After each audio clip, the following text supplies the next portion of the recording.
Hello dear students, आज मैं आपको बताने वाला हूं कि ऑर्गेनिक केमिस्ट्री के साथ में अपन डील कैसे करते हैं। अपने को ऑर्गेनिक केमिस्ट्री पढ़नी कैसे है, किस तरीके से पढ़े ताकि अपने कॉन्सेप्ट और अच्छे से क्लियर हो जाए और अपन नंबर ऑफ क्वेश्चन ज्यादा अटेम्प्ट कर सके और कॉन्सेप्ट को और चीजों को ज्यादा जल्दी कम समय में कैसे कवर अप कर सके। तो मैं आपको ऑर्गेनिक केमिस्ट्री के कुछ इंपोर्टेंट ट्रिक्स एंड कॉन्सेप्ट बताने वाला हूं कि आप ऑर्गेनिक जो केमिस्ट्री है, ऑर्गेनिक केमिस्ट्री जो ऑर्गेनिक केमिस्ट्री है ये आपको पढ़नी कैसे है भाई साहब। क्योंकि ऑर्गेनिक केमिस्ट्री का कई लोगों को फोबिया होता है, तो ये फोबिया नहीं होना चाहिए। ऑर्गेनिक केमिस्ट्री बहुत आसान है बेटा, अगर आप अच्छे तरीके से पढ़ते हो, सिस्टम वाइज पढ़ते हो तो आपको काफी इजी लगने लगेगी ऑर्गेनिक केमिस्ट्री। और ऐसा नहीं है कि आपको एक दिन में ऑर्गेनिक केमिस्ट्री समझ में आ जाएगी, आपको थोड़ा धैर्य रखना पड़ेगा, चीजों को टुकड़ों में पढ़ना पड़ेगा। और मैं आपको स्टेप बताते जाऊंगा, उस स्टेप को फॉलो करते रहना, आपकी ऑर्गेनिक केमिस्ट्री एक टाइम पे बहुत स्ट्रांग हो जाएगी। अगर आप ऑर्गेनिक केमिस्ट्री पढ़ रहे हो तो सबसे पहले आपको एक चीज के बारे में ध्यान देना चाहिए, वो होता है ये जी नोमेनक्लेचर। क्या होता है? नोमेनक्लेचर। सर इसे हिंदी में क्या बोलते हैं बेटा? नामकरण। हाँ, वही नामकरण की बात कर रहा हूं जो पंडित जी ने तुम्हारा किया था, बंटी बबली। हाँ, इसे बोलते हैं अपन आयुपेसी नामकरण, आयुपेक नामकरण, international union of pure and applied chemistry. तो आपको नामकरण बहुत अच्छे से पढ़ना है, बिल्कुल बेसिक से पढ़ना है। आई बात समझ में? आपको नामकरण का बिल्कुल कोई भी पार्ट छोड़ना नहीं है। जितने भी फंक्शनल ग्रुप इंपोर्टेंट है वो आपको अच्छे से करने हैं, उनका ऑर्डर, प्रायोरिटी ऑर्डर वगैरह सब आपको अच्छे से कवर करना है। आपको नामकरण अगर नहीं आता है तो आपकी ऑर्गेनिक केमिस्ट्री कभी अच्छी नहीं हो सकती बेटा, क्योंकि जब आपको नामकरण नहीं आएगा तो आप कंपाउंड को पहचानोगे कैसे।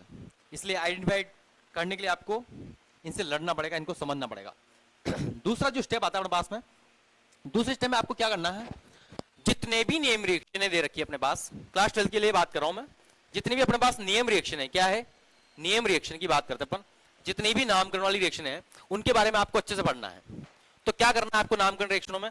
जैसे हुड्स रिएक्शन आ गई, कोई भी रिएक्शन आ गई, हुड्स आ गई, गाटरमान आ गई, स्टीफन, जितनी भी नेम रिएक्शन है आपको टक से पता होना चाहिए कि इस रिएक्शन में क्या होता है। क्योंकि जितने भी एग्जाम अधिकतर हुए हैं उन सब में ये रिएक्शन है डायरेक्ट इनडायरेक्ट दोनों तरीके से पूछी गई है। आपको रिएक्शन दे दी जाएगी, आपको पता भी नहीं लगेगा कौन सी नेम रिएक्शन है, हालांकि नेम रिएक्शन निकलेगी फिर बाद में, कई बार तो ऐसा होगा।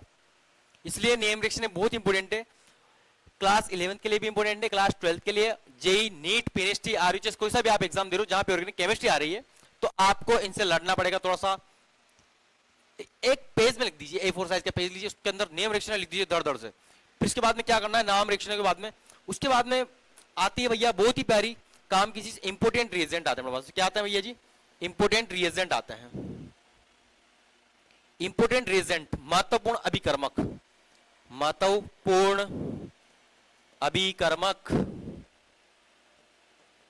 इनके बारे में आपको अच्छे से पढ़ना भाई साहब। जैसे ल्यूकास अभिकर्मक वगैरह क्या हो गया, बहुत सारे रिएजेंट, कंसंट्रेटेड H2SO4 है भाई साहब, इसका काम क्या है? इससे वाटर रिमूव करना है। निकल PDPT आ गया तो इसका काम क्या है सर? ये डबल बॉन्ड को सिंगल कर देता है या हाइड्रोजन देने का काम करता है, रिडक्शन का काम करता है। तो जितने भी रिएजेंट है वो आपको घोल के पीने हैं। एक उनका भी एक अलग से चार्ट बनाइए, पी जाइए। जहां पर सोते हो आप और उठते हो, आपके आंखें खुलते ही चाय के साथ में आपको यही रिएजेंट दिखने चाहिए, तब आपकी ऑर्गेनिक केमिस्ट्री अच्छी होगी बेटा। थोड़ी सी मेहनत करनी पड़ेगी इसमें। आपको रिएजेंट में मैं आपको बता दूं कि इसमें आप दो टुकड़ों में पढ़िए भाई साहब। कैसे पढ़ना है? एक तो होता है भैया जी ऑक्सीडाइजिंग एजेंट, ऑक्सीडेशन वाले, और एक होता है रिड्यूसिंग एजेंट। सर क्या होते हैं? ये होते हैं भैया जी, अपचायक जी नहीं बोल सकते आप, ये होते हैं ऑक्सीकारक। क्या होते हैं? ऑक्सीकारक। ऑक्सीकारक में भी आपको दो बंदे पढ़ने हैं। क्या क्या पढ़ना है सर? ऑक्सीकारक में भी आपको पढ़ने हैं भैया जी, एक तो होते हैं भैया जी स्ट्रॉन्ग ऑक्सीडाइजिंग एजेंट, ये आपको अच्छे से कवर करने हैं। हिंदी में आप बोलो तो क्या बोल दोगे भैया जी? परबल। क्या बोल देंगे सर? परबल ऑक्सीकारक। परबल ऑक्सीकारक आपको अच्छे से पढ़ने हैं, जैसे KMnO4 वगैरह इसमें आ जाएंगे। और आपको पढ़ना है भैया जी माइल्ड, माइल्ड बोल दो, वीक बोल दो, माइल्ड ऑक्सीडाइजिंग, ऑक्सीडाइजिंग एजेंट, इन्हें बोलते हैं अपन मृदु ऑक्सीकारक। क्या बोलते हैं जी? मृदु ऑक्सीकारक, इन्हें बोलते हैं अपन मृदु ऑक्सीकारक। सेम अपचायक की बात करते तो अपचायक में भी दो प्रकार के बंदे होते हैं अपने पास में। कौन कौन से होते हैं सर? वही दुर्बल ऑक्सीकारक हो सकते हैं, दुर्बल ऑक्सीकारक हो सकते हैं और प्रबल ऑक्सीकारक। तो इनका ऑक्सीकारक जितने भी ये आपको उंगली में होना चाहिए, दुर्बल ऑक्सीकारक, प्रबल ऑक्सीकारक, प्रबल ऑक्सीकारक, ये भी आपको पता होना चाहिए। स्ट्रॉन्ग, स्ट्रॉन्ग रिड्यूसिंग एजेंट, और दुर्बल ऑक्सीकारक में आते हैं माइल्ड रिड्यूसिंग एजेंट।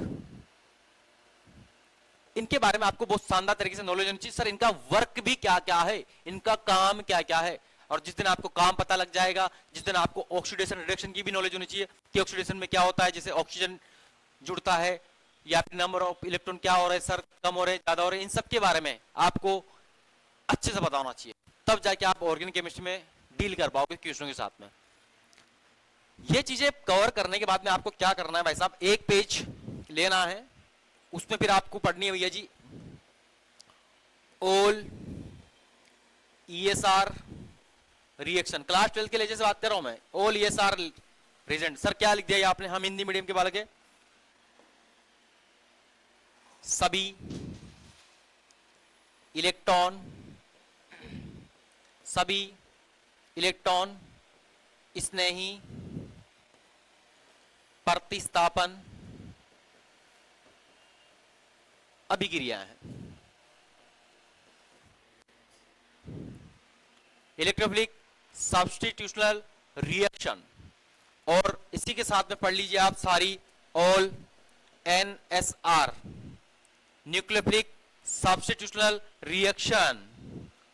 हिंदी में लिखना चाहो तो लिख देना ये जी सभी नाभिक स्नेही, और इनका भी नॉलेज होना चाहिए आपको। नाभिक स्नेही क्या होता है, नाभिक स्नेही बोल दो या नाभिक रागी बोल दो, एक ही बात है भैया। नाभिक स्नेही प्रतिस्थापन मतलब किसी न किसी को, प्रतिस्थापन का सीधा सा मतलब ये है किसी ने किसी चीज को हटा के जुड़ना, सीधी सी बात है ये।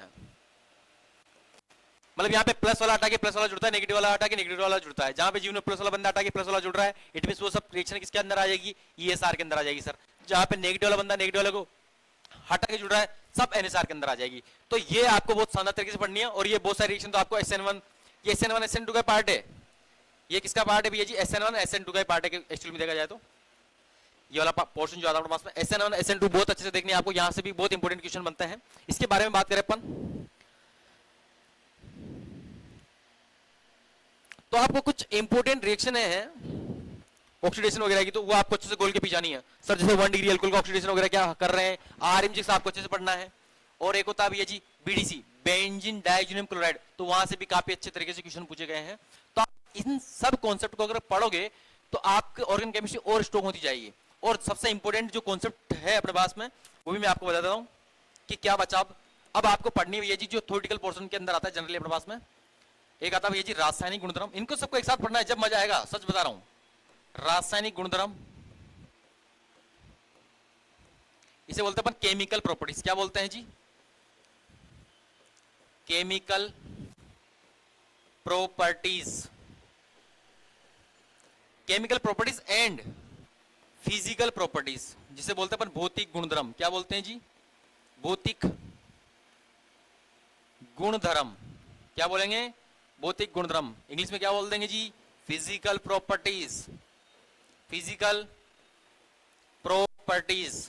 अब इनमें भी कौन कौन चीजें हैं जिनके ऊपर आपको ज्यादा ध्यान देना है, मैं बता दूं कि क्वेश्चन इनसे बाहर तो जाने की चांस कम रहता है। जैसे गलनांक हो गया अपने पास में, गलनांक से भी ज्यादा इंपॉर्टेंट हो गया अपने पास में कौतनांक, कौतनांक। Melting point and boiling point अच्छे से पढ़ लीजिए। मेल्टिंग पॉइंट और बॉइलिंग पॉइंट बहुत अच्छे से कवर करना है आपको। अम्लीय सामर्थ्य, क्षारीय सामर्थ्य, अम्लीय सामर्थ्य, इसे बोलते हैं शॉर्ट में एसिडिक स्ट्रेंथ, एसिडिक स्ट्रेंथ। एक आता भैया जी क्षारीय सामर्थ्य, क्षारीय सामर्थ्य या बेसिस पावर भी बोल सकते हो आप इसे, बेसिस पावर, बेसिक या एसिड पावर भी बोल सकते हो आप इसे। और यहाँ पे एक ही बहुत प्यारा कॉन्सेप्ट इन्हीं से लिंक करके आता है भैया जी, हाइड्रोजन बॉन्डिंग वाला। याद रखना, बहुत इंपॉर्टेंट है भैया जी। हाइड्रोजन बॉन्डिंग, हाइड्रोजन बंध वाले जहां से क्वेश्चन बनते हैं। अगर ये चीजों का आप एक साथ पढ़ोगे तो काफी मजा आएगा आपको। तो फिजिकल प्रॉपर्टी आपको एक साथ पढ़नी सभी की, काफी अच्छा, बहुत मजा आएगा।